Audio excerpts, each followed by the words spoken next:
melihat seperti apa untuk match terakhir kita di lower bracket, Middle East dan Peru di sini yang akan menentukan nasib hidup mereka di lower bracket. Iya, babak lower bracket, babak yang dihindari oleh semua tim pastinya. Tapi kali ini harapan terakhir mereka harus benar-benar memberikan yang terbaik dengan positioning yang langsung aja kita saksikan bersama-sama. Prince Front yang tadinya kita prediksi akan menggunakan hero-hero tank jungler, tapi kali ini bergeser ke arah marksman dan pastinya akan ada sedikit gangguan dari seorang Maro membawa KJ FX Surprise yang pasti diharapkan untuk bisa mengacak-acak semua pergerakan dari tim Malvinas Gaming. Ya, tentunya pergerakan yang cukup agresif dari Leo di sini dengan membawa Fanny, still cable yang bisa dimaksimalkan, mulai melakukan sedikit eksekusi ke area of jungle ya, tapi ya Dragon kali ini bakal coba menjadi incaran utama terlebih dahulu, masih bisa bertahan. Tapi Maro pun tidak akan terlalu overextend kali ini. Mau tidak mau mereka harus sedikit menahan ya nafsu yang ada di area atas tadinya. Iya, tapi nggak masalah sih karena kali ini dari hooknya juga punya beberapa space. Dia bahkan bisa dapetin platingan seharusnya mengingat Dragon masih dalam perjalanan menuju ke area outer red di area top lane. Namun kalau melihat ke arah sisi lain, Maro dan juga Fury udah mulai melakukan rotasi mereka mendekati ke area bottom lane. Namun ada halangan juga dari sana Steve di mana akan diberikan beberapa damage balasan. Ya, kalau misalkan kita menekan ke area gold lane kayaknya udah terlalu obvious banget. Tapi sayangnya gold lane-nya Jokru menggunakan Lunox jadi bukan target yang sangat bisa di instant kill. Ya. Terutama ketika dia sendiri punya order brilliant untuk escape mekanismenya. Tapi untuk sekarang Grok adalah target yang paling oke. Dragon bakal terancam sekali kalau seandainya nanti dia akan terkena steel cable yang sangat banyak dari Fanny di awal game. Ya, tapi yang memaksakan dengan adanya flicker. Tapi ternyata first blood. Pain Phoenix berhasil didapatkan oleh Leo dengan steel cable yang begitu cepat.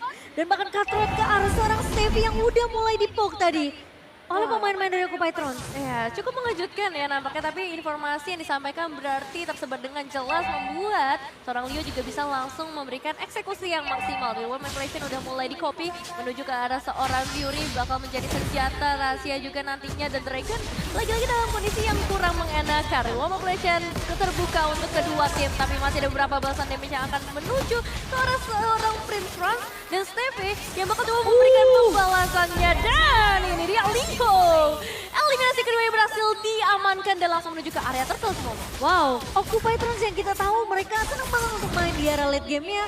Sekarang dengan pemilihan yang jungler yang benar-benar berbeda banget dibandingkan group stage, ini ngebawa Occupy Throne ternyata berbeda di match lower bracket kita, Be. Ya, apalagi kalau dengan warna baru kita juga melihat agresivitas ya dari Occupy Throne yang benar-benar di 2 menit awal aktif banget, proaktif banget lebih tepatnya. Untuk melakukan invasi jungle ke area turtle juga. Dan tambah untuk sekarang, lihat Fury Hammer dari tangan Leo. Saat lagi dia akan membuat ke arah head assist dan itu akan menjadi sebuah ancaman bagi Jolcru. Setidaknya untuk memicu bagaimana order brilliant sebagai salah satu escape mechanism daripada Lunox. Yap, dan Lunox kali ini yang bisa dibilang mungkin bisa menjaga laningnya sendiri bertemu dengan Cloud yang Gado bener-bener butuh banget yang namanya farmingan setidaknya. Nyesain mungkin 2 item terlebih dahulu untuk seorang Gado. Dan sementara di area midnya ini lebih gimana caranya pemain-pemain dari Occupy Throne untuk maksimalin dengan rotasi yang dibawakan Hama Fury, Maro dan juga Leo. Nah ya, ini dia rotasi yang memang benar-benar akan sangat berarti, apalagi kalau misalnya mereka bisa memberikan cicilan damage-nya. Dan Leo akan berperan sebagai eksekutor seharusnya mengingat mobilitas yang begitu tinggi dan sejauh ini belum ada cancellation yang bisa dilakukan oleh para pemain dari Malvinas Gaming. Wah, apalagi ini efek mini-stunnya terlalu sedikit sih. Hanya mengandalkan wall charge dan juga hanya mengandalkan charge daripada Tapi ternyata di Van Jasmine connect ke arah seorang Stevie dan kali ini lihat satu buah blessing 2 dari Gado mencoba untuk mengejar ke arah Jolcru. Tapi di sisi lain datang Leo kali ini ke arah seorang Stevie dan bahkan 2 pemain tumbang. Gado yang akan menjadi pertukaran kali ini di area rivernya. Ini ngebuat sebenarnya Gado ketika dia ngebuka blessing duet dan dia nggak berhasil untuk menjauh Jolcru, dia harus mundur dengan 1 buah battle mirror rematch. Oke, dan kali ini nampaknya akan ada beberapa pressure lagi yang masih diberikan oleh Malvinas Gaming. 1 tukar 1, tapi harusnya bakal menjadi keuntungan untuk Malvinas. Karena mereka mendapatkannya ke arah Cloud, Gado seorang gold laner. Ya, ditambah dengan bagaimana agresivitas di early game yang berhasil dilakukan, membuat Prince Front ini benar-benar timpang banget dari segi level. Teman-teman bisa lihat Leo ini level 8, sementara Prince Front level 6. Dan ini 2 level yang gapnya sangat amat jauh sekali secara damage contribution. Tuh, di sini Leo akan lebih diunggulkan dan juga dengan 3 point kill, hal tersebut membuat leading gold dan Occupy Throne makin lebih berat. Tapi posisi dengan membawa marksman posisi jungler ya. Princess memang mungkin bisa memberikan sedikit poke damage dengan basic damage-nya, tapi posisinya dia juga butuh dengan item-item yang bisa memperkuat dari damage-nya untuk Princess sendiri. Sementara posisi dari Steffi yang udah tumbang 2 kali, ini susah banget buat dia untuk nyari satu buah momentum dengan satu buah Newman Blast, baik. Karena posisi dari Leo ini bisa datang kapan aja. Ya ditambah, walaupun Leo ini bisa datang kapan aja, ini cancellation-nya terlalu banyak sih. Ada Maro, ada Hawk, terus Fury 77 juga. Di satu sisi dia punya Terrify Effect. Terrify Effect itu malah bisa menghentikan beberapa kali Steffi dan juga Dragon dalam melakukan sebuah inisiasi. Dan bahkan di posisi Malvinas mereka nggak punya stopper yang banyak. Mereka cuma punya Iya. wall charge dari Dragon. Dan bahkan ya kalau misalnya Harley ngebuka satu buah Real Manipulation yang sangat on time, itu baru mungkin bisa jadi Bahaya nih. kunci. Maro punya flicker.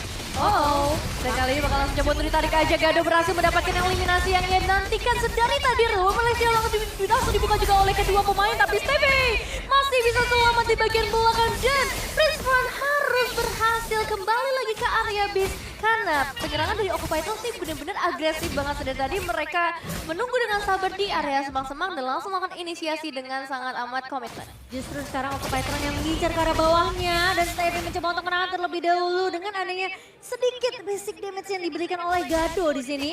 Dan Out of Thievery tentunya yang bisa mendapatkan stack dari seorang Gado. Coba dikumpulkan terlebih dahulu. Stevie bakal harus bermain sedikit lebih pasif kali ini. Karena lagi-lagi kunci dari Occupy Throne adalah Divine Judgment dari seorang Maro dan bahkan Dragon. Yang tadi kami udah sebut ini bakal jadi makanan untuk pemain-pemain dari Occupy Throne. Iya pasti, karena hanya ada wild charge sebagai defensif dan itu juga harus dipertimbangkan untuk melakukan inisiasi atau melakukan sebuah defensive mechanism. Untuk sekarang, Hook memenangkan match up di area laning phase dan begitu juga dengan Gado yang sepertinya akan memberikan tekanan di area bottom lane sama Maro. Oh, Real Flash yang kembali lagi dibuka. Maro harus kembali hilang. Dengan adanya inisiasi yang begitu pasti, Leo mencoba memberikan pembalasan nampaknya atau setidaknya pukulan mundur kepada para pemain Malvinas Gaming. Karena ini adalah saatnya untuk mendapatkan ke arah turtle baik untuk Occupy Throne ataupun untuk Malvinas Gaming. Masalahnya levelnya masih ada 2 gap sih, jadi kayak bukan waktu yang tepat sekali untuk Malvinas Gaming ketika kita ngomongin soal objektif turtle. Namun beda cerita kalau seandainya Fanny-nya bakal sibuk sama Purple Buff, dan itu adalah timing terbaik kalau misalkan teman-teman dari Malvinas Gaming mau melakukan kontes terhadap objektif yang tersedia. Karena dengan 4.000 gold yang tersisa, kayaknya Maro Hulk berdua aja udah bisa mengacak-acak di lini depan. Iya, tapi kali ini lihat Hooknya bakal ditumbangkan, diculik oleh seorang Jolkro dengan satu buah. Oh, Brianna udah dapat kali dari Prince Mas-nya tumbang di tangan seorang Leo. Set up satu buah Numen Blast terkena 2 pemain, 3 bahkan. Dan Dragon terjebak di area dalamnya dan bahkan Leo berhasil untuk dapetin double kill. Masih lebih dari seorang Leo, tapi Jolkro berhasil untuk mundur dengan satu buah flicker kali ini. Wow, memang nggak ada perebutan ke arah objektif, tapi kali ini perebutan elimination yang dilakukan oleh kedua tim dengan efek surprising yang diberikan oleh Malvinas Gaming. Merasa memang mendapatkan satu pemain, tapi ketika Leo udah mulai beraksi itu menjadi satu hal yang sulit untuk dicegah atau dihindari dengan damage yang udah terlalu sakit berdasarkan item yang dibawa. Ya, apalagi ditambah dengan hadirnya Genius One ya, jadi otomatis tadi Numenon Blast-nya memiliki damage. Dan secara mungkin kita melihat Fury 77 yang membuka terlebih dahulu untuk Numenon Blast-nya, makanya Steffi tidak bisa melakukan Numenon Blast terlebih dahulu kepada teman-teman dari Occupy Throne. Sebenarnya posisi dari Occupy Throne inilah yang menjadi kunci dari teamfight barusan. Oke, tapi kali ini teamfight yang bakal coba dibuka dengan satu buah Revolution, namun ternyata Fury tumbang dan bahkan disusul dengan seorang Maro yang dimana setup dari seorang Harley dengan satu buah Real Manipulation tentunya memberikan sound effect yang begitu menyulitkan dari Occupy Throne. Sementara Leo kali ini mencoba untuk melakukan kontes terlebih dahulu, memaksakan teamfight-nya dengan 3 pemain, tapi kali ini satu buah blessing duet dari pemain-pemain Occupy mencoba untuk memberikan poke damage. Namun Hook tertinggal di area depan dan tumbang di tangan seorang Prince Run. Sekali Steffi masih bisa bertahan, agak sedikit memaksakan sepertinya. Oke, 2 pemain berhasil dihilangkan, bisa dibilang menjadi satu titik terang untuk Malvinas Gaming juga di kondisi yang cukup jauh.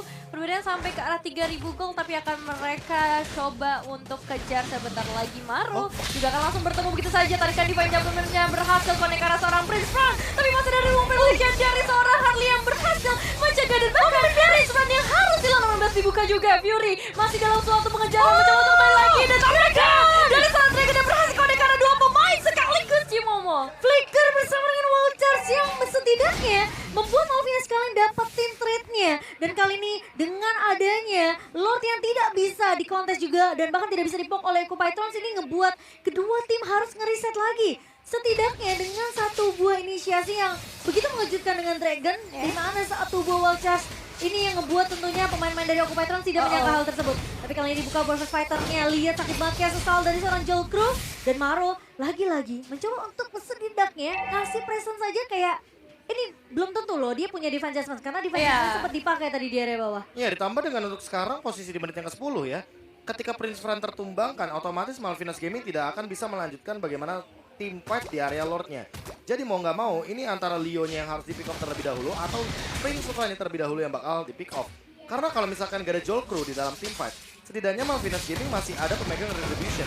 Walaupun kita tahu sendiri Jolcrew ini cepat banget untuk melakukan setup ke arah Lord. Karena satu kali Chaos Assault aja dia akan memberikan 2000 damage magical. Dan itu benar-benar akan meningkat seiring berjalannya waktu dengan penambahan HP dari Lordnya. Lock of Destiny, ada banget landing kanji tapi tiba-tiba Dragon terjebak. Steffi ngebuka satu buah 16 namun tidak mengenai siapapun. Sepertinya hanya dipakai untuk melakukan zoning ke arah Occupy Thrones. Tapi masalahnya Dragonnya udah tumbang terlebih dahulu di area mid-nya tadi. Ya itu masalah utamanya, ketika nggak ada Dragon otomatis nggak ada damage tambahan dalam bentuk fisikal.